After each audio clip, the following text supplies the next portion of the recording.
video we are going to discuss about seed germination. तो यहाँ पे हम seed germination के बारे में देखेंगे. सिंपल वर्ड्स में अगर हम कहें तो germination को आप क्या कह सकते हो? What is germination? germination का मतलब, seed germination का मतलब क्या है कि जो सीड है, जो आपका सीड है वो एट दी एंड एक यंग प्लांट में डेवलप हो रहा है, एक यंग प्लांट में ग्रो हो रहा है. That is known as the seed germination. ठीक है. So it is the process of the growth of a seed into a young plant. Right. मतलब एक जो सिंगल सीड है उससे एक पूरा प्लांट बन रहा है.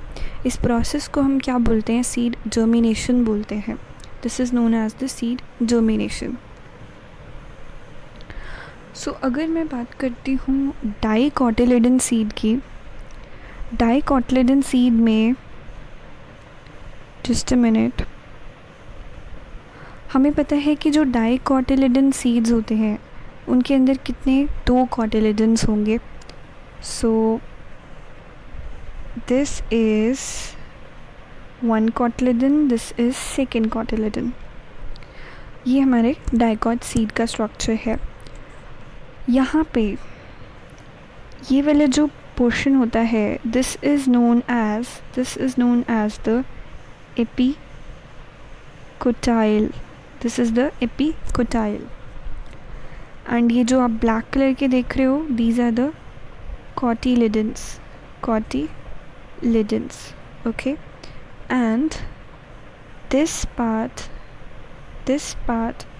Is called the hypocotyl.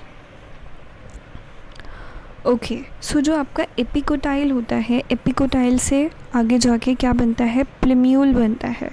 Epicotyl से आगे जाके प्लेम्यूल बनता है एंड हाइपोकोटाइल से आगे जाके रूट बनती है. राइट. सो सबसे पहले अगर हम बात करें सीड जर्मिनेशन के प्रोसेस की, तो उसमें कुछ स्टेप्स हैं. सबसे पहला स्टेप क्या है? The first step is the imbibition step. So what happens here is, so the first step is where the seed rapidly absorbs water from the environment, causing the seed coat to swell and become soft. तो पहले step में क्या होता है कि जो seed है वो अपने बाहर के environment से पानी एब्जॉर्ब करता है. ठीक है. पानी एब्जॉर्ब करेगा तो वो क्या हो जाएगा? स्वेल हो जाता है. अगर आप इसको घर में भी एक्सपेरिमेंट कर सकते हो. एक बीकर के अंदर पानी लो और उसमें अगर आप सीड डाल दोगे तो after some time you will see कि वो जो सीड, उसके ऊपर का कवर है वो क्या हो जाता है? सॉफ्ट हो जाता है. ठीक है. So here you can see कि ये जो फर्स्ट स्टेप में जो सीड है, हियर ये जो हमारा सीड है वो क्या करेगा? आसपास के इन्वायरमेंट से पानी एब्जॉर्ब करना शुरू कर देगा एंड उसका जो सीड कोट है वो बहुत ज़्यादा फिर सॉफ्ट हो जाएगा. उसका सीड कोट क्या हो जाएगा? बहुत ज़्यादा सॉफ्ट हो जाएगा. एंड इस स्टेप को हम क्या बोलते हैं? That is known as the imbibition step. इसको हम क्या बोलते हैं? इम्बाइबिशन स्टेप बोलते हैं. सो इससे क्या होगा? It will start the growth process by activating the enzyme. Second जो हमारा स्टेप है that is activation. So second step में क्या होता है? The absorbed water activates the enzyme present inside the seed. जो उस सीड ने पानी को एब्जॉर्ब करा, उस पानी के एब्जॉर्ब करने से क्या होगा? जो सीड के अंदर एंजाइम्स थे वो एक्टिवेट हो जाएंगे एंड ग्रोथ फेज़ जो है वो इनिशिएट हो जाएगा. राइट. मतलब जो ग्रोथ प्रोसेस है वो इनिशिएट हो गया क्योंकि एंजाइम्स एक्टिवेट हो गए. Now the seed begins to respire. वो रेस्पिरेशन करना शुरू कर देगा seed. By absorbing the oxygen and utilising the stored food to form proteins necessary for its growth. So basically सबसे पहला जो हमारा स्टेप था, सबसे पहला स्टेप क्या था यहाँ पर कि जो सीड है, इस सीड ने आसपास से पानी को एब्जॉर्ब करा, जिसकी वजह से इसका जो सीड कोट था वो स्वेल हो गया। पानी अंदर एंटर करने की वजह से जो इस सीड के अंदर एंजाइम्स थे वो एक्टिवेट हो गए, एंड एंजाइम्स एक्टिवेट होने की वजह से जो ग्रोथ प्रोसेस है वो इनिशिएट हो गया, राइट। अब जो वो सीड था उसने रिस्पायर करना शुरू कर दिया, उसने प्रोटीन्स बनाने शुरू कर दिए, उसने स्टोर्ड फूड को मेटाबोलाइज करना शुरू कर दिया। Now let's come on to the next step. Next step is the growth, ठीक है। नेक्स्ट स्टेप क्या होगा? Growth, formation of root and shoot. देखो, जब सीड बहुत ज़्यादा सॉफ्ट हो गया, ठीक है, ये हमारा सीड था, ये सीड बहुत ज़्यादा सॉफ्ट हो गया। सॉफ्ट होने की वजह से क्या हुआ, मतलब जो इसका सीड कोट था बहुत ज़्यादा सॉफ्ट हो गया, ढीला पड़ गया ये बहुत ज़्यादा, जिसकी वजह से क्या हुआ, रप्चरिंग द सीड कोट को रप्चर करते हुए यहाँ से क्या निकलेगा? रेडिकल निकलेगा। This will be the radical. ये क्या होता है आपका? रेडिकल होता है। रेडिकल यानी कि जो रूट का फॉर्मेशन करता है, एंड यहाँ पर आपके पास क्या होता है? This is known as the plumule. Plumule वो पार्ट होता है जो कि आपका आगे जाके शूट बनाता है, जो आगे जाके क्या बनाएगा? शूट बनाएगा। सो ग्रोथ के अंदर क्या होता है? As the respiration rate increases, seed coat rupture हो जाता है, रेडिकल निकलता है और प्लेम्यूल निकलता है। As I told you here, radicle निकला और प्लेम्यूल निकला। जो प्लेम्यूल है दैट डेवलप्स इनटू शूट, और जो रेडिकल होता है वो रूट में डेवलप होता है। आप इसको ऐसे याद रख सकते हो, R for radical, R for root. So during this period the enzymatic activity remains at an all time high, मतलब एंजाइमेटिक रिएक्टिविटी इस टाइम पे बहुत ज़्यादा हाई होती है। तो ज़रा हम डायग्राम में देख लेते हैं।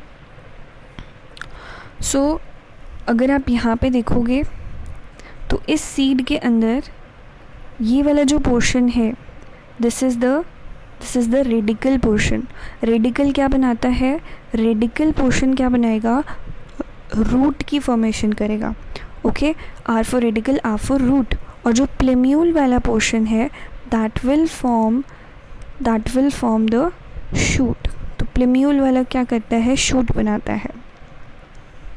Okay, so now let's come on to the next step. So सबसे पहला स्टेप, अपने सीड कोट को सॉफ्ट हुआ, उसके बाद एंजाइम्स एक्टिवेट हुए, एंड देन फिर आपका growth, formation of root and shoot. यहाँ पे हमने देखा कि रेडिकल से रूट बना और प्लेम्यूल से शूट बनेगी।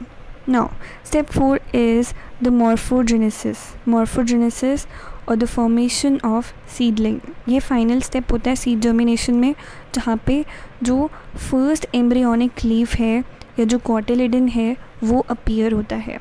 ग्रेजुअली टाइनी लीव्स जो हैं वो स्प्राउट आउट होती हैं shoot from the shoot ends, ठीक है। So from here you will see that यहाँ पर ये देखो कॉटिलिडन आपको शो हो रहा है, एंड ये फर्स्ट लीव, ये देखो यहाँ पे, this is the first leaf जो कि शूट से अराइज हो रही है, and these are the cotyledons. So final step में tiny leaves sprout out from the root shoot ends, and these are known as the foliage leaf. During initial phase of development जो baby plant होता है that continues to use the food stored within the seed. शुरुआत के दिनों में जो baby plant है, जो सीड के अंदर फूड स्टोर है, उसी को वो यूज़ करेगा फॉर इट्स डेवलपमेंट। बट एक बार ये फेज़ कंप्लीट हो जाता है तो वो खुद के फूड सिंथेसाइज करना शुरू कर देता है by the process of photosynthesis, क्योंकि अब वो मैच्योर हो चुका है, ठीक है। अब वो मैच्योर हो चुका है, तो मैच्योर होने के बाद तो वो फोटोसिंथेसिस करेगा ही, right. So these were the steps involved in the seed germination. तो आपने देखा कि किस तरीके से एक छोटा सा सीड जो है वो पूरे के पूरे एक प्लांट में कन्वर्ट हो जाता है। तो इस प्रोसेस को हम क्या बोलते हैं? सीड जर्मिनेशन बोलते हैं। Now let's see what are the conditions necessary for the seed germination. Seed germination के लिए क्या क्या कंडीशंस आपको नेसेसरी है? सबसे पहले है वाटर। वाटर बहुत ज़्यादा ज़रूरी होता है जर्मिनेशन के लिए। जैसे हमने अभी ऊपर पढ़ा था, सबसे पहला जो स्टेप था आपका इम्बाइबिशन वाला स्टेप जो था, वही उसमें क्या चाहिए होता था, जब तक वाटर नहीं मिलेगा तब तक वो सीड स्वेल नहीं होगा। ठीक है, जब तक स्वेल नहीं होगा तो उसमें से रेडिकल और प्लम्यूल नहीं निकलेगा। सो कुछ जो सीड्स होते हैं वो एक्सट्रीमली ड्राई होते हैं and they need to take considerable amount of water relative to the dry weight of the seed. उनको हाइड्रेशन प्रोवाइड करता है जो ड्राई सीड्स होते हैं, एंड सेल की परमिएबिलिटी को बढ़ाता है by softening the seed coat. Seed coat को सॉफ्ट करता है, ये हमने फर्स्ट स्टेप में पढ़ा था। It also help in rupturing of seed. सही बात है, जब तक सीड आपका सॉफ्ट नहीं होगा तब तक वो रप्चर नहीं होगा। रप्चर मतलब उसमें से प्लम्यूल और रेडिकल को निकालने के लिए उसका सॉफ्ट होना ज़रूरी है। एंड वाटर से क्या होता है, it also converts the insoluble food into the soluble form. जो इनसॉल्युबल फूड है उसको सॉल्युबल फॉर्म में भी कन्वर्ट करता है water, right. So next condition which is necessary for the seed germination is the oxygen. Oxygen भी बहुत important है seed growth के लिए। देखो, जो seed germinating seed है उसकी metabolism के लिए we need oxygen, right? So for the aerobic respiration हमें क्या चाहिए, ऑक्सीजन चाहिए। और ये ऑक्सीजन आती कहाँ से है, सॉइल के पोर्स से आती है। जो सॉइल पार्टिकल्स में पोर्स होते हैं वहाँ से आती है। बट अगर सीड को आपने बहुत ही ज़्यादा ज़मीन में गाड़ दिया है तो उसको ऑक्सीजन की कमी हो सकती है। Next one is temperature. Temperature देखो, ना तो ज़्यादा होना चाहिए ना कम होना चाहिए। अगर आप ज़्यादा टेम्परेचर में रख दोगे तब भी जर्मिनेशन नहीं होगा, बहुत कम टेम्परेचर में रख दोगे तब भी जर्मिनेशन नहीं होगा। तो आपको क्या देना पड़ेगा, एक मॉडरेट टेम्परेचर देना पड़ेगा, अराउंड 23 से 30 डिग्री सेल्सियस तक। बाकी डिफरेंट जो सीड्स होते हैं उनका डिफरेंट टेम्परेचर रिक्वायरमेंट होती है। कुछ ऐसे भी सीड्स होते हैं जो कि स्पेशल रिक्वायरमेंट होती है उनकी, मतलब या तो उन्हें बहुत कम टेम्परेचर चाहिए या बहुत ज़्यादा टेम्परेचर चाहिए, ऐसे भी सीड्स होते हैं। नेक्स्ट फैक्टर इज़ लाइट और डार्कनेस। देखो, इन्वायरमेंटल फैक्टर है लाइट, तो लाइट जो है, सनलाइट बहुत ज़रूरी है। जब तक सनलाइट नहीं पड़ेगी जर्मिनेशन नहीं होगा। तो जर्मिनेशन करने के लिए सीड के अंदर हमें क्या चाहिए, लाइट चाहिए। ठीक है, सो लाइट की प्रेजेंस में क्या होता है, सीड के अंदर embryo rapid expansion growth of the embryo होती है। फाइनली रप्चरिंग होती है सीड की, उससे रेडिकल निकलता है एंड प्लम्यूल निकलता है। तो बेसिकली सीड जर्मिनेशन के लिए आपको लाइट चाहिए ही। Okay, so what are the factors affecting the seed germination? Water मैंने बता दिया आपको, अगर वाटर की कमी है तो सीड जर्मिनेशन पे फ़र्क पड़ेगा, क्योंकि फर्स्ट स्टेप ही क्या होता है, उसमें वाटर रिक्वायर्ड होता है। टेम्परेचर से भी अफेक्ट होगा ग्रोथ रेट और उसका मेटाबॉलिज्म। ऑक्सीजन कितनी आप दे रहे हो, ऑक्सीजन कितनी प्रोवाइड हो रही है जर्मिनेटिंग सीड को, रेस्पिरेशन के लिए उसको ऑक्सीजन चाहिए, राइट। सो ऑक्सीजन भी यहाँ पे इम्पॉर्टेंट रोल प्ले करती है। सो कुछ इंटरनल फैक्टर्स भी होते हैं जिनके ऊपर सीड जर्मिनेशन डिपेंड करती है, दैट इज़ सीड डोर्मेंसी। सीड डोर्मेंसी, ये मैं आपको मतलब समझा देती हूँ कि सीड डोर्मेंसी का मतलब क्या होता है। सीड डोर्मेंसी का मतलब होता है कि सीड जो है ना अभी सोया हुआ है। सीड क्या है, अभी सोया हुआ है, यानी कि उसका मन नहीं कर रहा है जर्मिनेशन करने का। अगर आप उसको फेवरेबल कंडीशंस भी दे दोगे तब भी वो जर्मिनेट नहीं करेगा। ठीक है, तो सीड डोर्मेंसी ऐसी कंडीशन है जिसमें सीड क्या होता है, सोया हुआ होता है। कहने का मतलब है कि अगर आप उसको फेवरेबल कंडीशंस भी दे दोगे तो भी वो जर्मिनेट नहीं करेगा, it will not germinate. So seed dormancy के दौरान जो सीड कोट होता है वो रेजिस्टेंट होता है वाटर के, गैसेस के, क्योंकि जब वो वाटर के ही रेजिस्टेंट है, वाटर ही नहीं ले रहा है, वाटर लेने से ही मना कर रहा है, तो उसमें स्वेलिंग नहीं होगी, और स्वेलिंग नहीं होगी तो फिर आपकी रप्चरिंग नहीं होगी। सीड्स विद इमेच्योर एम्ब्रियो वो भी जर्मिनेट नहीं करते हैं। Certain seeds contain plant growth regulators जो कि सीड जर्मिनेशन को इनहिबिट करते हैं।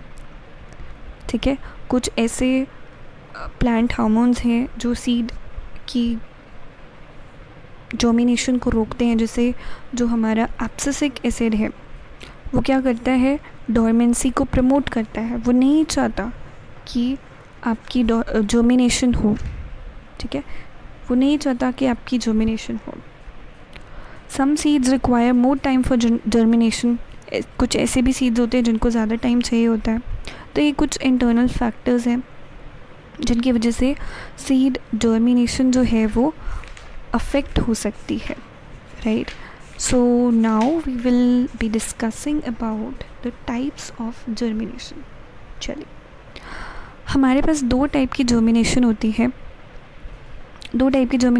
है, एपीजियल एंड हाइपोजियल।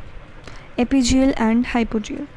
एपीजियल के अंदर हाइपोकोटाइल पहले डेवलप होता है।